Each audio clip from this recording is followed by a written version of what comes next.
I am 5 days out of HYROX Melbourne. I just finished my last hard session there and I'm well into taper week. I've put a lot of work in over these last 12 weeks and especially this last 4 weeks after Seoul HYROX, I've been working my absolute ass off, so I cannot wait for this weekend. Now, because I am well into taper week, in today's video, I'm gonna run over what that looks like for me, all the mistakes people do make in this week, and just how to show up best for your competition day.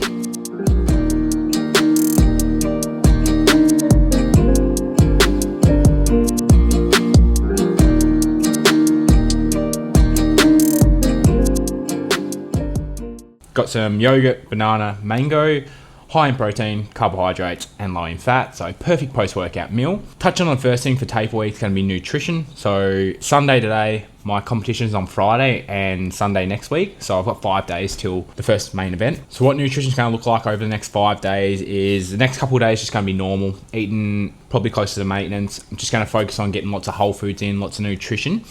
Now, I won't touch on this part too much just because I have made videos in the past, carb loading videos for competition. So Tuesday, Wednesday, Thursday are going to be on my carb load. Really focus on them first couple of days, just starting it off well, not eating like shit, just going to be eating a good amount of carbs, lowering the fat a little bit. Like I said, I've made a video about that, so I'm not going to go too deep into that, but the carb load will start on Tuesday. Looking forward to it. Definitely looking forward to some food in the system. Feeling very flat and beat up. Hopefully by Thursday, I'm feeling full. My muscles are feeling big, strong. My shakeout run, I've got a bounce in my step, and that will make me very happy because that's exactly how I want to feel heading into Friday morning for my event. So touching on the second thing is just with these taper weeks, you actually want to feel like you need them because let me tell you, I woke up this morning and I felt like absolute crap. Felt like I've been in a 12-round fight and got my ass beat. And I think that's exactly how you should feel in these taper weeks. If you're coming into your taper weeks feeling good, like you don't need it, and you just want to keep training, you almost certainly haven't trained hard enough leading into them. The whole point is these taper weeks is to get rid of all the fatigue you've built up over your prep, the weeks coming into it.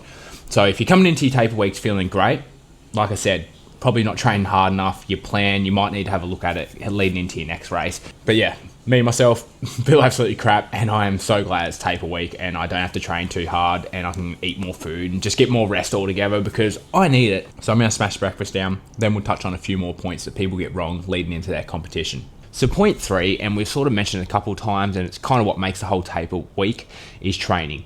So coming into taper week, we want to see our training slowly coming down. So intensity volume's been dropping this last week, leading into this week. And this week, it's next to nothing compared to what we've been doing. So for me, as I mentioned, last hard training was today. I'm going to lift some weights tomorrow. Then after that, I've got nothing except for my shakeout run. I'm going to do some other stuff, which I'll touch on in a second. But training-wise, I've only got essentially 2 things left. And I'm not going to push too hard the weights tomorrow because I think that's a big mistake people do. They're going to do a running race or something like HYROX, which mostly is running. They think they can go to the gym, lift weights, destroy their body still, but we're still going to create fatigue. Our central nervous system, muscles and that are going to take a beating. But like I mentioned, if you've done your taper week well, you're going to want this rest, and you know you're not going to want to push too hard and hurt yourself, so you can show up on competition day as best as you can. On to point 4, almost counterintuitive to what we just talked about, but a big mistake people do make is they do nothing at all on their taper weeks. Now, yes, you've earned that rest, and you should rest and shouldn't be doing as much as you were before, but you should not do anything at all. You don't want to be laying on the couch all day long, sitting. You're probably going to be traveling for your event too, so you're going to do lots of sitting them days.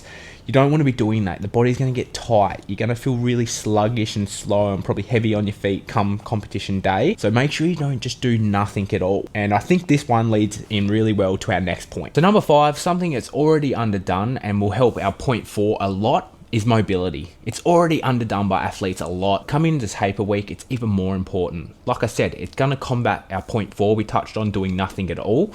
But what it's going to do, and that's really important leading into these comps, especially something like HYROX where you're doing lots of running, it's going to help open up our body. It's going to let our strides be nice, long, strong.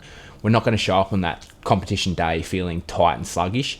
We're going to show up and feel great. So make sure leading into your competition, you're doing lots of mobility, lots of stretching, and making your body feel as best as it can. Number 6, and there's 2 parts to this one, it's the gear we're using on the day. So the first part we want to touch on is just make sure you have everything organized. It's all packed, ready to go with you. You know what you're wearing on the day. And number 2, make sure the gear you are wearing on the day, or even the supplements you're going to have, everything like that, you've had them before. You've performed in them before. So if you've done HYROX sims, for example, before the competition, which you should have, you've already worn the shoes, the gear, the socks, the undies, the shorts, everything you're going to wear on the day, you've already wore it beforehand, so you don't show up on the day and you realize, oh, these shoes are actually creating soreness in the first kilometer, and then you got 7 more plus kilometers to run in them. It's going to affect your time a lot. So make sure with all the gear you have, it's packed, ready to go, and more importantly, you've wore it all and you know how it's going to feel on the day. Number 7, and in my opinion the most important one, this one should actually be taken care of if every other point's been done correctly. It's the mental side of things. You've trained hard. The last 12, 24, even 6 months, however long you've trained for, you've trained hard in this time to show up on competition day and get the goal you set out to do.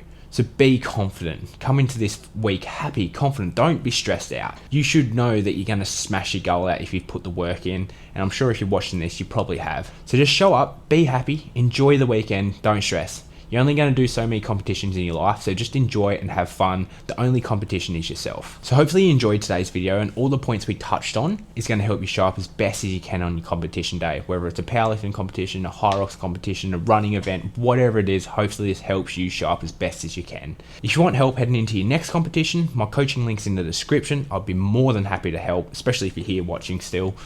But other than that, thank you for watching, have a good day, and I'll see you in the next one.